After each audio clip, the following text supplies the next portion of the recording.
भगवान पार्वती जी को, पार्वती जी अब मैं आदर पूर्वक, क्या देखिएगा आप, अभी मैं दिखाती हूँ, आदर पूर्वक 9वें अध्याय के महात्म का वर्णन करूंगा। तुम बिल्कुल स्थिर होकर सुनना।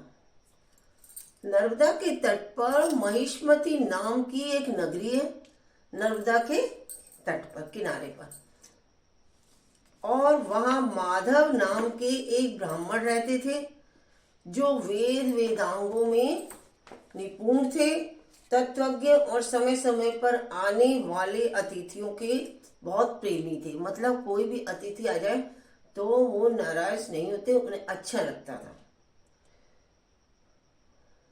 उन्होंने विद्या के द्वारा बहुत धन कमा रखा था। एक महान यज्ञ का अनुष्ठान आरंभ में बलि देने के लिए एक बकरा मंगवाया। क्या बकरा मंगाया गया। जब उसके शरीर की पूजा हो गई, बकरी के शरीर की जब पूजा कर ली, तब क्या कहा, तब सबको आश्चर्य में डालते हुए उस बकरे ने हंसकर ऊंचे स्वर में कहा, ब्राह्मण, इन बहुत से यज्ञों द्वारा क्या लाभ है? ये तुम इतने यज्ञ करते हो, उससे तुम्हारा क्या लाभ है? वो कह रहे, यह सब करने पर भी मेरी जो वर्तमान दशा है, देख क्या लाभ है? इसका फल तो नष्ट हो जाने वाला है।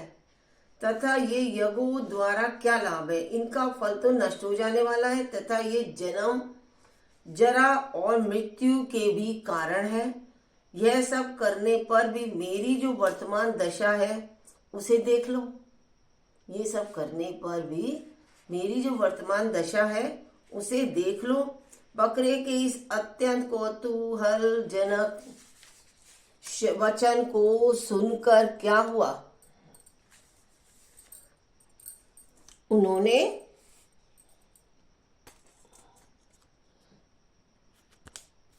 राधे बरसाने वाली राधे, और उन्होंने क्या किया? सभी लोग बहुत ही विस्मित हुए। तब वे यजमान ब्राह्मण हाथ जोड़ अपलक नेत्रों से देखते हुए बकरे को प्रणाम करके श्रद्धा और आदर के साथ पूछने लगे बकरे को, राधे राधे राधे बोलो, चले आएंगे बिहारी। अब क्या कह रहे हैं वो? नेत्रों से देखते हुए बकरे को प्रणाम करके श्रद्धा और आदर के साथ पूछने लगे। वो ब्राह्मण पूछने लगा और भी पूछने लगे। ब्राह्मण बोले, आप किस जाति के थे? आपका स्वभाव और आचरण कैसा था? तथा किस कर्म से आपको बकरी की योनि मिली, प्राप्त हुई? यह सब मुझे बताइए। बकरा बोला, ब्राह्मण, मैं पूर्व जन्म में ब्राह्मणों के अत्यंत निर्मल कुल में उत्पन्न हुआ था। समस्त यज्ञों का अनुष्ठान करने वाला और वेद विद्या में प्रवीण था। एक दिन मेरी स्त्री ने भगवती दुर्गा की भक्ति से विनम्र होकर अपने बालक के रोग की शांति के लिए, मतलब बच्चा बीमार था तो उसी की शांति के लिए बलि देने के निमित्त मुझसे एक क्या किया? बकरा मांगा।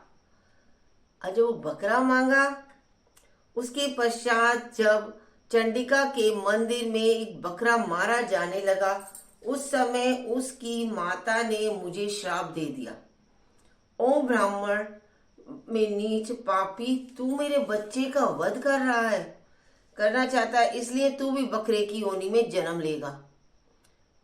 द्विज श्रेष्ठ, जब कालवश मृत्यु को प्राप्त होकर मैं बकरा हुआ, यद्यपि मैं पशु योनि में पड़ा हूं, तो भी मुझे अपने पूर्व जन्मों का स्मरण बना हुआ है। ब्राह्मण, यदि आपको सुनने की उत्कंठा हो तो मैं एक और भी आश्चर्य की बात बताता हूँ। कुरुक्षेत्र नाम का एक नगर है, कुरुक्षेत्र नाम का एक नगर है जो मोक्ष प्रदान करने वाला है। वहां चंद्र शर्मा नामक एक सूर्यवंशी राजा राज्य करते थे। एक समय जब कि सूर्य ग्रहण लगा, राजा ने अपने सदा के साथ काल पुरुष का दान करने की तैयारी कर दी। उन्होंने वेद वेदांगों के पारगामी एक विद्वान ब्राह्मण को बुलवाया और पुरोहित के साथ वे तीर्थ के पावन जल से स्नान करने को चले। तीर्थ के पास पहुंचकर राजा ने स्नान किया और 2 वस्त्र धारण किए। फिर पवित्र एवं प्रसन्नचित होकर उन्होंने श्वेत चंदन लगाया, सफेद चंदन लगाया और बगल में खड़े हुए पुरोहित का हाथ पकड़कर तत्कालोचित मनुष्यों से घिरे हुए अपने स्थान पर लौट आए। आने पर राजा ने यथोचित विधि से भक्ति पूर्वक ब्राह्मण को काल पुरुष का दान दिया। तब काल पुरुष का हृदय चीर कर उसमें से एक पापात्मा चांडाल प्रकट हुआ। फिर थोड़ी देर के बाद निंदा भी चांडाली का रूप धारण करके काल पुरुष के शरीर से निकल गई और ब्राह्मण के पास आ गई। कौन थी वो? पाप आत्मा चांडाल। इस प्रकार चांडालों की वह जोड़ी आंखें लाल किए निकली और ब्राह्मण के शरीर में हठात प्रवेश करने लगी। ऐसी वो हो गई कि वो उसमें से प्रवेश करने लगी।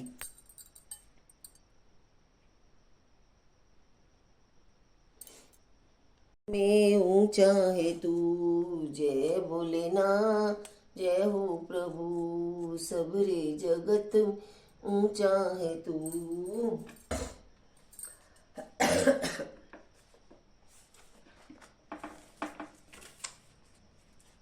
उसकी सारी अंदर जो चांडालनी थी और भी रूप थे, सब कालपुरुष सब निकल के बाहर आ गए। इस प्रकार चांडालों की वह जोड़ी आंखें लाल किए निकली और ब्राह्मण के शरीर में हठात प्रवेश करने लगी।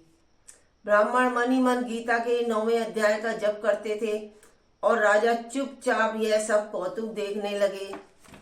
ब्राह्मण के अंत कारण में भगवान गोविंद शयन करते थे, वे उन्हीं का ध्यान करते लगे। ब्राह्मण ने जब गीता के 9वें अध्याय का जप करते हुए अपने आश्चर्यभूत भगवान का ध्यान किया, उस समय गीता के अक्षरों से प्रकट हुए क्या विष्णु दूतों द्वारा पीड़ित होकर वे दोनों चंडाल भाग चले। जो मुख से गीता के जो शब्द निकल रहे थे उनको सुनकर चंडाल भाग गए। उनका उद्योग निष्फल हो गया, जो भी करना था सब निष्फल हो गया। इस प्रकार इस घटना को प्रत्यक्ष देखकर राजा के नेत्र आश्चर्य से चकित हो उठे। उन्होंने ब्राह्मण से पूछा, विप्रवर, इस महाभयंकर आपत्ति को आपने कैसे पार किया?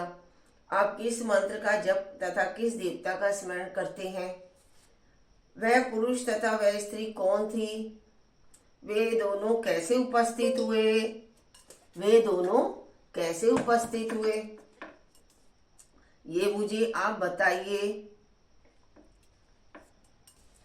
फिर वे शांत हो गए और यह सब मुझे बताइए। उन्होंने पूछा, राजा ने, मुझे पता लगाना है कि ये सब कैसे हुआ।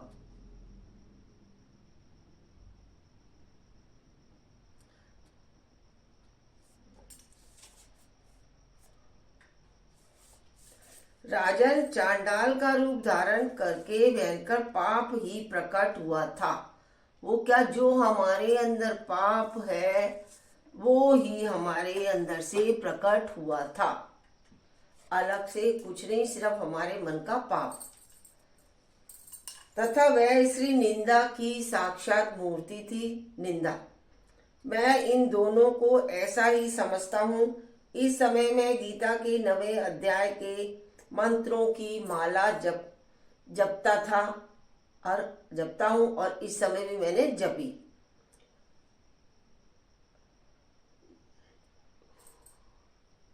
उसी का महात्म है कि सारा संकट दूर हो गया। मैं नित्य ही गीता के 9वें अध्याय का अध्ययन कर जप करता हूँ।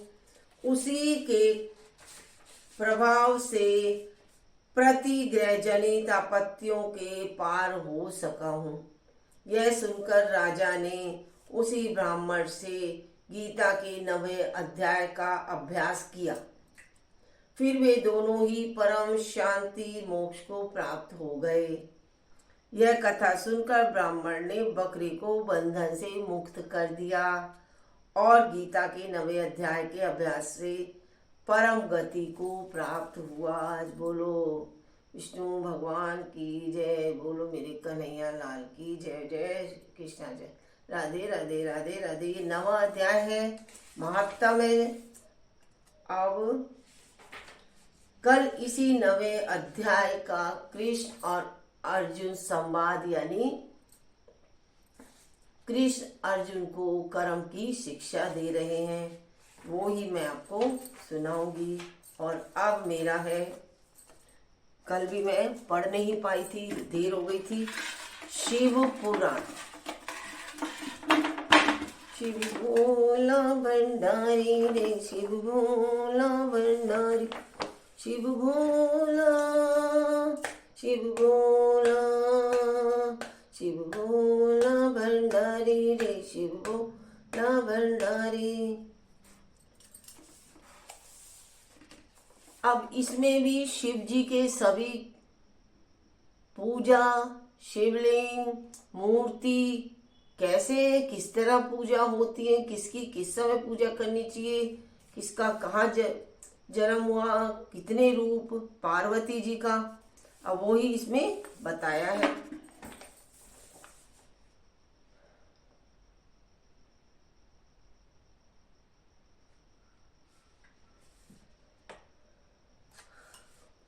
इसमें मैंने उस दिन पढ़ा था कि तप योगी कौन? तपो योगी वह है जो अपनी इंद्रियों को वश में कर लेता है, मन को बिल्कुल वश में करके उसका परद्रोह आदि से दूर रहता है, शुद्ध भाव मन में रखता है, शांत चित्त रहता है, वह ही जप योगी होता है। शिव योगी महात्माओं की पूजा करता है, सभी को आदर करते हैं। अब आगे पढ़िए। द्विजो, अब मैं जप योग की वर्णन करता हूँ। ये सब भोले बाबा ही बता रहे हैं, यानी शंकर भगवान के सारे।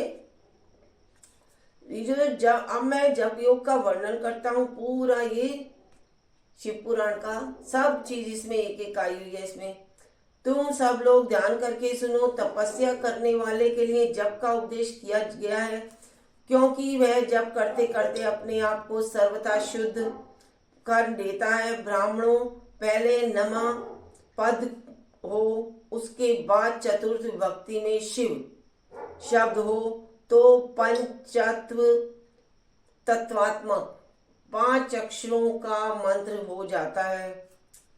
जैसे नमः शिवाय, ओम नमः शिवाय बोलते हैं ना, तो ये 5 अक्षर है नमः शिवाय मंत्र होता है। इसे शिव पंचाक्षर कहते हैं। यह स्थूल प्रणव रूप है, सिद्धियों को प्राप्त कर लेता है।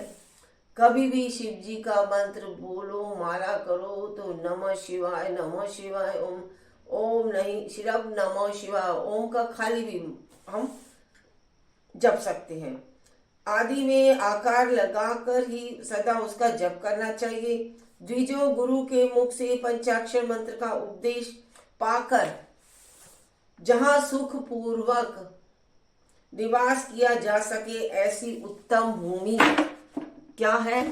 ऐसी उत्तम भूमि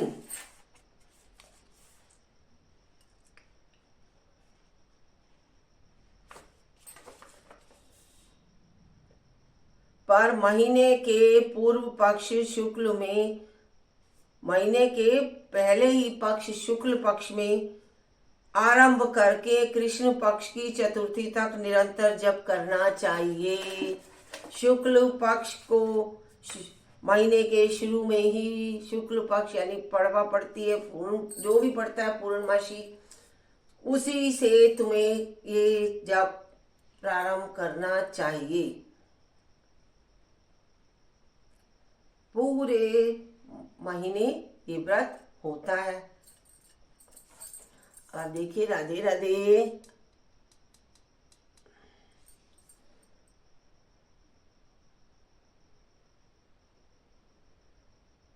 राधे राधे राधे राधे राधे राधे राधे राधे राधे राधे राधे बरसाने वाली राधे राधे राधे बरसाने वाली राधे। प्रेम से बोलो जय माता की, जय मेरी राधे, जय मेरी राधे, राधे राधे राधे राधे राधे बरसाने वाली राधे। अब आप इसी में देख सकते हैं। अब इसी नमः शिवाय का जो आपने जप करना है वो कब करना है, उसी का मैं आपको बताती हूँ। शुक्ल पक्ष के शुरू में मावस पड़वा जो भी पड़ती है, उसके बाद आपको कृष्ण पक्ष की चतुर्दशी तक यह मंत्र पढ़ना है, जप करना है, मतलब इसी का आपको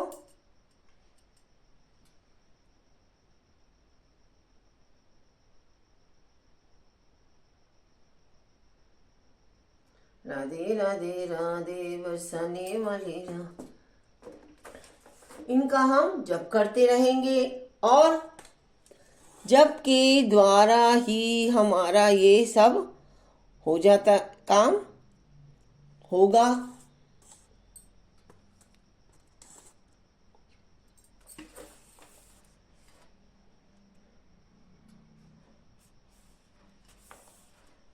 आदि में ओंकार लगाकर सदा उसका जप करना चाहिए। इस पंचाक्षर के जप से ही मनुष्य संपूर्ण सिद्धियों को प्राप्त करता है। पंचाक्षर मंत्र के आदि में ओंकार लगाकर ही सदा उसका जप करना चाहिए। मतलब नमः शिवाय के आगे ओम, ओम तो हर एक ही जप में होना चाहिए। जो भी हम जप करें उसमें ओम। गुरु के मुख से पंचाक्षर मंत्र का उपदेश पाकर जहां सुख पूर्वक निवास किया जा सके,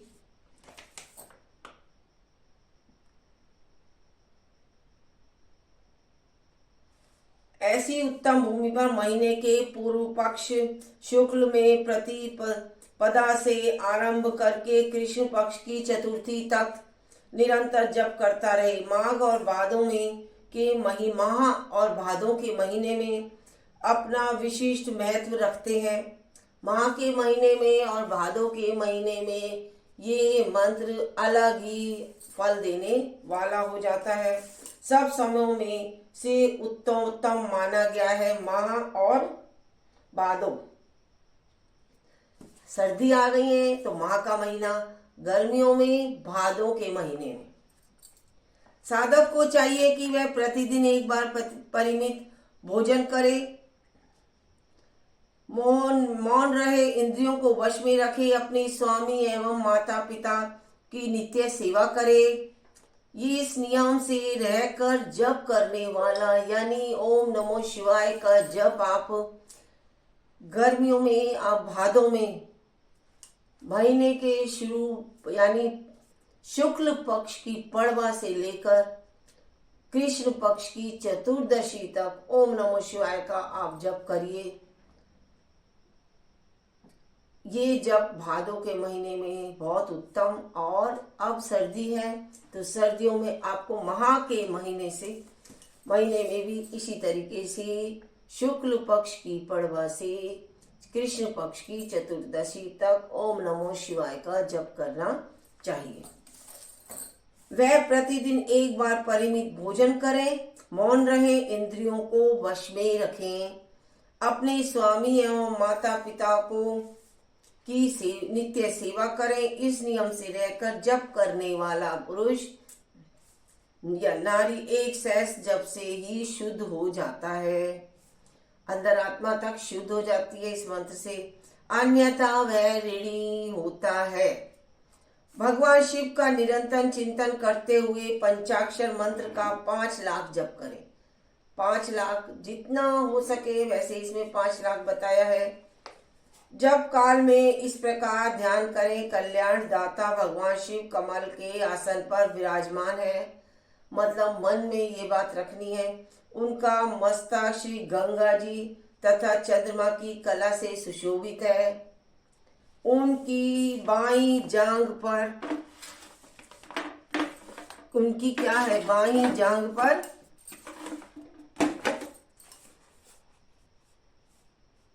आदि शक्ति भगवती उमा बैठी हैं। वहां खड़े हुए बड़े बड़े गण भगवान शिव की शोभा बढ़ा रहे हैं। महादेवी जी अपने 4 हाथों में मृग मुद्रा, टंक तथा वर एवं अभय की मुद्राएं धारण किए हुए हैं। इस प्रकार सदा सब पर अनुग्रह करने वाले भगवान शिव का बारंबार स्मरण करें। करते हुए हृदय अथवा सूर्य मंडल में पहले उनकी मानसिक पूजा करके फिर पूर्वाभिमुख हो पूर्वोक्त पंचाक्षरी विद्या का जप करें। पहले भोले बाबा की पूजा करके, उसके बाद पूर्व दिशा की मुंह करके पंचाक्षर मंत्र का जप करें। ओम नमो शिवाय, ओम नमो शिवाय, ओम नमो शिवाय। ये पूर्वामुख पंचाक्षरी विद्या का जप करें। उन दिनों साधक सदा शुद्ध कर्म ही करे, दुष्कर्म से बचे। आप जबकि समाप्ति के दिन कृष्ण पक्ष की चतुर्दशी को जिस समाप्ति हो, तो कृष्ण पक्ष की चतुर्दशी को प्रातः काल नित्य कर्म करके शुद्ध एवं सुंदर स्थान में शोच संतोष शादी नियमों से युक्त हो शुद्ध हृदय से पंचाक्षर मंत्र का 12 सहस्त्र जप करें। तत्पश्चात 5 सपत्नीक ब्राह्मणों का जो श्रेष्ठ एवं शिव भक्तों उनको वर्ण करें। इनके अतिरिक्त एक श्रेष्ठ आचार्य प्रवर का भी वर्ण करें और उसे सांब सदाशिव का स्वरूप समझे।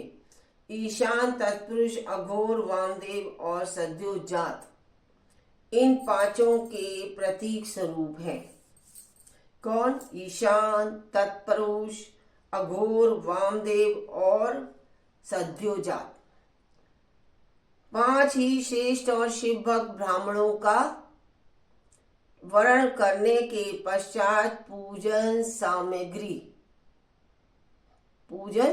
सामग्री को एकत्र करके भगवान शिव का पूजन आरंभ करें। विधि पूर्वक शिव की पूजा संपन्न करके होम आरंभ करें।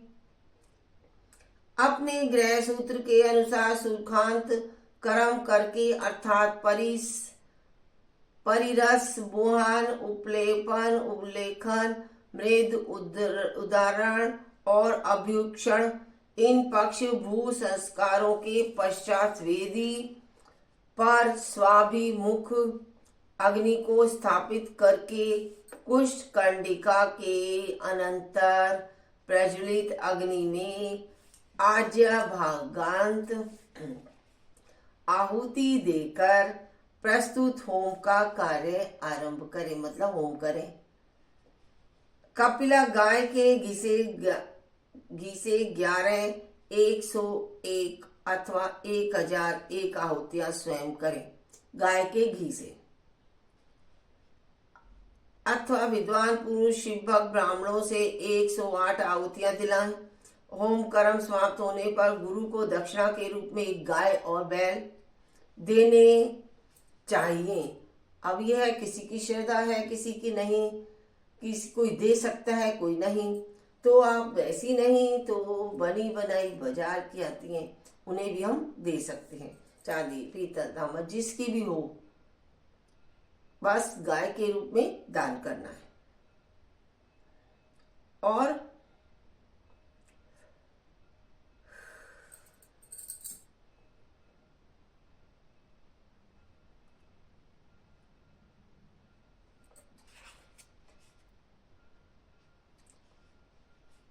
होम कर समाप्त होने पर गुरु को दक्षिणा के रूप में गाय और बैल देने चाहिए। और ईशान आदि के प्रतीक रूप जिन 5 ब्राह्मणों का वर्ण किया गया हो इनको ईशान आदि का स्वरूप ही समझें तथा आचार्य को सांब सदाशिव का स्वरूप माने। इसी भावना के साथ उन सबके चरण धोएं और उनके चरणोदक से अपने मस्तक को सींचे, मतलब चरण धोकर माथे पर लगाएं। ऐसा करने से वह साधक अगणित तीर्थों में तत्काल स्नान करने का फल प्राप्त कर लेता है। तीर्थों के जल से स्नान करने का फल मिल जाता है। इसी और उन ब्राह्मणों को भक्तिपूर्वक दशांश अन्न देना चाहिए। गुरु पत्नी को पराशक्ति मानकर उनका भी पूजन करें। ईशान आदि क्रम से उन सभी ब्राह्मणों का उत्तम अन्न से पूजन करके अपने वैभव विस्तार के अनुसार रुद्राक्ष वस्त्र बड़ा और पुआ आदि अर्पित करें, मतलब बड़े और पुए जरूर बनाएं।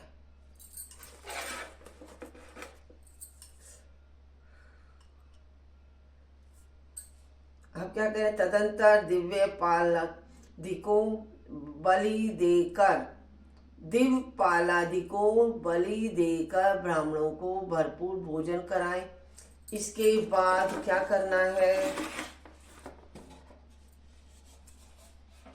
इसके बाद देवेश्वर शिव से प्रार्थना करके अपना जप समाप्त करें।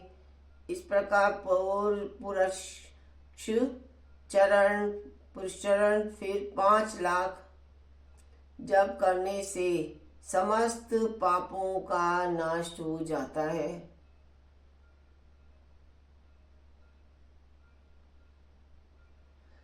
और इसे अतल से लेकर सत्यलोक तक 14 भुवनेश्वर क्रमशः अधिकार प्राप्त हो जाते हैं। यदि अनुष्ठान पूर्ण होने के पहले बीच में ही साधक की मृत्यु हो जाए तो वह परलोक में उत्तम भोग भोगने के पश्चात पुनः पृथ्वी पर जन्म लेने के लिए लेता है।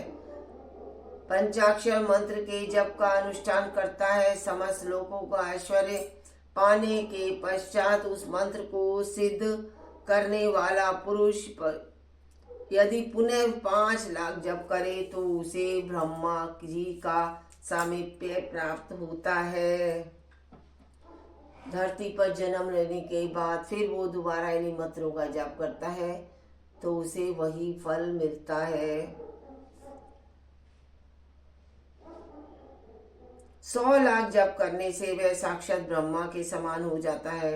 इस तरह क्रम ब्रह्म का सायुज्य प्राप्त करके वह उस विद्या ब्रह्मा का प्रलय होने तक उस लोक के में यथेष्ट भोग भोगता है, अच्छा फल उसे मिलता है।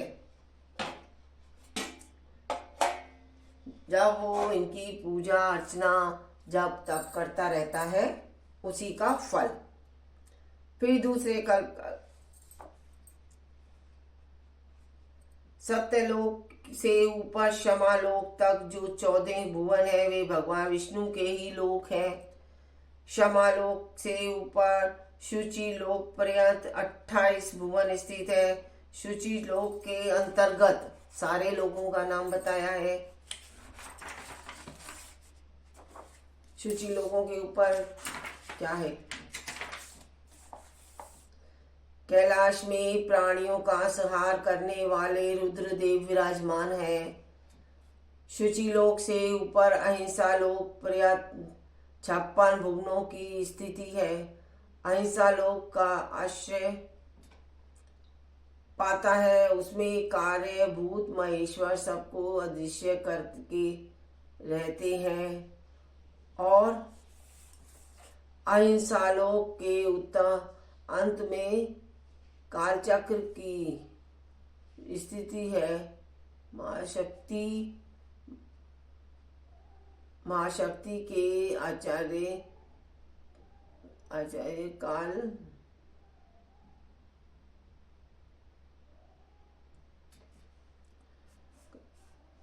चक्र की स्थिति है। यहाँ तक महेश्वर के विराट स्वरूप का वर्णन किया गया है। वहीं पर लोकों का तिरोधान अथवा लय होता है। उसके नीचे कर्मों का भोग है और उससे ऊपर ज्ञान का योग। उसके नीचे कर्म माया है और उसके ऊपर ज्ञान माया। मतलब शिव के नाम का जप लाखों के कर्मों का फल दे देता है। पंचाक्षर मंत्र ओम नमो शिवाय। ओम लगा लेना है, मंत्र है नमः शिवाय। इतना। राधे राधे राधे राधे राधे राधे राधे राधे राधे राधे राधे राधे बरसाने वाली राधे राधे राधे।